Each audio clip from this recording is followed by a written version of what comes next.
Malawi today. I've never been afraid. What if you don't win? I've never been afraid. What if you don't win? Why will I not win? I'll win. There is no possibility. Yes. I'll have a double celebration. I've just told you. I'll have a double by birthday. Some of us still a birthday younger. It's a kind of Sandra birthday and Sandra so win a convention. So the mukoza kulepera. Uga class oli konko. Uga commentate on that day and I'll win.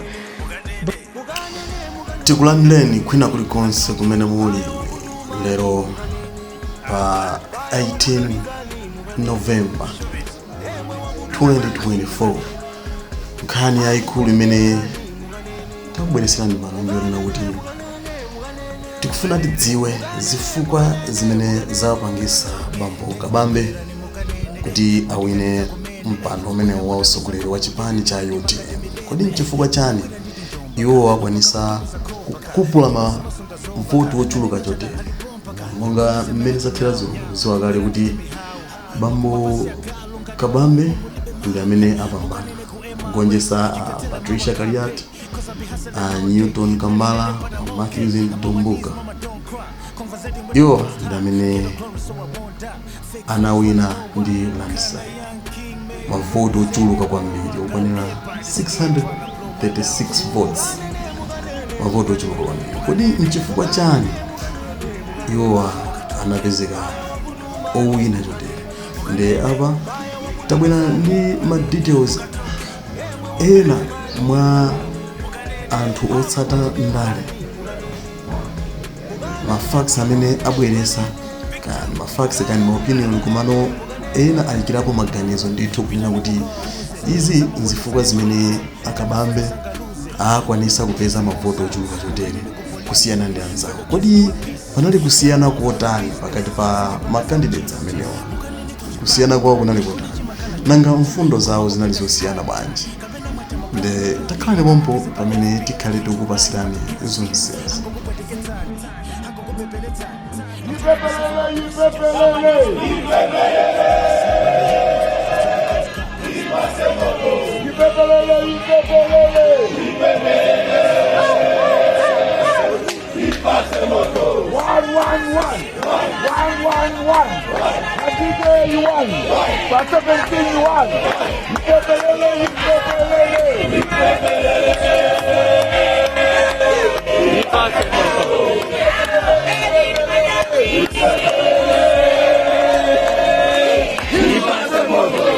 Munga mmene takambira tandakuti lero tikuunikira zina mwa zifukwa zimene adaliso Kabambe zawapangisa kuti iwo awine.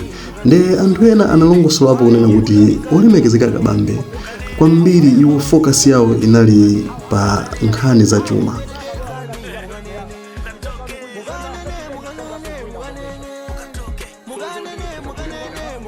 Iwo m'misonkhano mwawo mmene amapita amakonda kukamba zokhuzana ndi chuma mmene tingasinthire chuma cha dziko lino kuti chiyambenso kuyenda bwino. Nde even akakhala kuti apita m'malo osiyanasiyana iwonso amakonda kupangisa ma public lectures ma universities osiyanasiyana. Nkhani yayikulu amakalongosolera anthu ku nkhani yokhuzana ndi chuma. Nde anthu zinaoneka kuti zikuwapasa chidwi kwambiri makamaka malingana ndi mmene chuma chathu chikuyendera pano. Mukuziwa kuti zinthu sizili bwino. Nde anthu ambiri anali ndi chidwi chofuna kuti amina titawapasa mpata Kabambe atha kusintha zinthu. Nde kusiyana ndi anzawo ambiri amalimbana nkhani yonena kuti iwo ndi mikhalakale kuchipani. Anthu ambiri ena mayi amene amapikisa nawo makonda kukamba zonena kuti iye osavotera mlendo, iye ife ndife amene tidali anthu oyambirira mchipani chimenechi komanso osapereka mpata kwa mlendo. Zimenezi zinali zimene amakamba azisogoleri ena amene mpando wawo adosa. Nde anthu izi ndi china mwa zifukwa zimene Kabambe anapezerapo mpata ndithu. Munthu oti sanakhale pamboma sanapepo ndalama za mboma mukalakwisa zoti muzitenga anthu anali mboma akubwera mukudziwa akupita kuti abwerenso akapitirize kuba pamene asira paja ine sinakhale pamboma sinabepo ndiye kuti ndikupita ngati munthu wafu za mlendo osapaya alendo kuna nda ena amene sakudza kuti kodi kuyendetsa boma mayendetsa bwanji iye ndachokera ndikuphunzitsira kuyendetsera bomako ndiyenda ngubwera kumbali andale cholinga ndikathandizire kuna kuti chipani chikala mboma chikathe kuyendetsa boma bwino. Ya ndi mmene tikupitirira kufotokoza nkhani yathu yokhuzana ndi Kabambe zimene zikuwasiyanisa ndi azinzawo pa makamaka pa masankho amene achitikawa ndi zimene zikunena kuti ambiri amapanga focus kwambiri kuti kodi iwo ndi ndani muchipani, koma Kabambe kwambiri focus yawo imaoneka kuti inali yokhuzana ndi mfundo zenizeni zimene zingasunthe anthu makamaka kwambiri kunkhani yokhuzana ndi chitukuko, nkhani yokhuzana ndi kusintha chuma.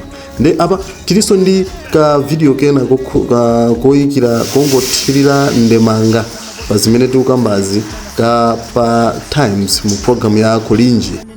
Patrick Kankwatira komanso Wanda Msisha anayikiraponso ndemanga pa nkhani imeneyi makamaka pomphera mphongo pa zinthu ngati zimene takuwuzanizi. Tamveserani. We're looking at Zotsatira Zachisango Chanzulo, the man who is going to lead the UTM into the 2025 elections is Dr. Kabambe. Choyamba tipereke mafuno abwino kwa Dr. Kabambe kuti analimbana nako kulimbana kwa bwino. Taona akupanga ma interviews pa ma main media houses Malawi muno kumawailes muno ku Times anali konkuno ndi brand banda anachita kugula nthawi ifikaina mwena nkumaona kuti banji enawa simuna apase nthawi anachita kugula Kabambe imakumbukira last week imene from 5 to 6 no from 4 o'clock to 5 o'clock imene anali ndi interview kumafisana mafuso ndi brand banda then kusachoka 5 koloko mpaka na 6 koloko mu Times to kumala nkulanda Malawi anakuonesa kuti anali ndi chidwi ndithu ndipo samaumira ngakhale mutaona ku fundraising event imene inaliko ya UTM anagula portrait ya Saulos Chilima the late about 25 million kwacha kuonesa ndithu kuti he has invested into this campaign and I'm not too surprised kuti zosatira zakhala motere without a doubt Lwayana pa lineup ya candidates amene anachita nawo ujeni campaign imene kuchita contest for this position I can say without fear of any contradiction the biggest, hardest, most incisive campaign inali yakula amene wawa Kabambe.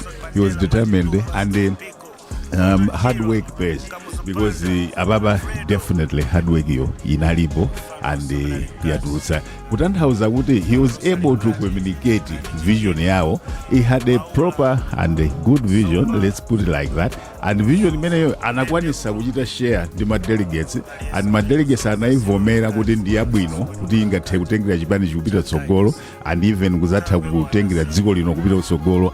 He managed to communicate and as a result they bought into it and they took him over to the position. Chimodzizo chimene Kabambe anachita bwino nchonena kuti akhala kumakamba nkhani ya chuma kwambiri. Ma public lectures anakhala kupanga for some time now. Komanso ma interviews awo onse amene ife tapanga Times exclusive ku wireless yakanema ya Times komanso ngakhale kuno ku wireless kwambiri amazama nkhani ya zachuma. Now anzawo samaonesa articulation yoteroyo mwina ena samapeza space ya media space komanso ena amata kamayankhula mwina amakamba za ndale amakamba za maudani ni maubale awo ndausi ndi zina zoterozo ndikuona ngati zimenezo zinawatayisa yonawa. Kabambe if you look into zimene amayankhula kawiri zimakondokhala za governance so kwambiri it was inspiring anthu amanena kuti machine kata wachuma tikufuna munthu atikonzera economy. We should learn kuti at the end of the day anthu ndale zamazizika pambali amafuna substance and iwo amaoneka kuti pena pake amtumbuka anayamba bwino koma I thought in the way, on the way along the way it kind of dwindled sinaoneso visibility yawo inachepa. In terms of issues kumakambidwa nkhani zonena kuti issue based campaign, I think ngati panali issue based campaign ndi imene iyi ya Daliso Kabambe and anasankha issue imodzi ya economy, because ngati pali chinthu chimodzi chimene chikuti vulaza mdziko munomo is the way our economy is. Ngati pali chinthu chimodzi chimene ali yense chamukhudza ndipo it has brought people down, it is the economy. So Daliso Kabambe anasankha a very good platform ya economy yo, a very good issue imene anainyamula pa mutu ndikuisenza, and he was able to articulate ndikuonesa kuti iwowa ali ndi ma plan ndi ma solution for this economy that I think inachita sync well ndi anthu ambiri including the delegates. Yes, no, tivomere pamenepo, and once again congratulations to the UTM ngati chipani chonse congratulations komabe pamene ena akusanga mmenemo ndi mmene tikuchitira pano pa Malawi lero tikupasirani satane makamaka mpankhani yokhuzana ndi akabambe kuti kodi iwo achimene chawapangisa kusiyana ndi azinzawo ndi chani, ndi mwamva maumboni makamaka mfundo zimene zina mwa zimene zikusiyanisa akabambe ndi azinzawo, ndi inaso mfundo yaikulu kwambiri imene analongosola anthu amenewo ndiyonena kuti akabambe anali ngati munthu amene anapanga invest kwambiri mu kampeni yawo ya utsogoleri umene wa UTM. Mwachitsanzo iwo anagula nthawi ma radio station osiyanasiyana kuwalongosolera anthu zimene azapange akakhala kuti asankhidwa pa mpando umene wa president, kuwalongosolera anthu mfundo zawo zimene zikuwayenereza kuti iwo alowe pa mpando umene wa president. Komanso ku fundraising ya UTM anali ngati munthu amene anagula portrait ya malemu Dr. Salos Klaus Chilima pa mtengo wa 25 million. So izo zonna kuti iwo analidi munthu anapanga dedicate mphamu zawo komanso chuma chawo mu kampeni imeneyi, ndi sizodabwisa kuwina ndi landslide.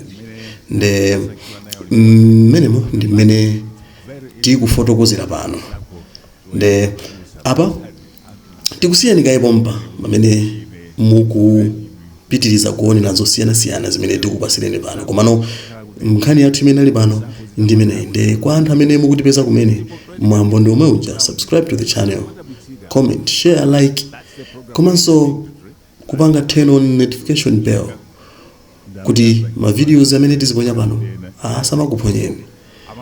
Tionanenso mchigawo china ziko arguably ndi imene iyi yachitika yatha, zotsatira zake ndi zimenezo. President the new president of the UTM Dr. Daliso Kabambe, the deputy president is Mr. Alexander Bulerani, a secretary general atsopano achipani cha UTM Awine Karonga, organizing secretary Mr. Hashim Banda, and Felix Njawara maintains the position of publicity secretary, and Makwenda Chunga amenewa their campaign director. This is the team that is taking UTM into the 2025 general elections. Program yathu ndi imene tikufuna tione kuti kodi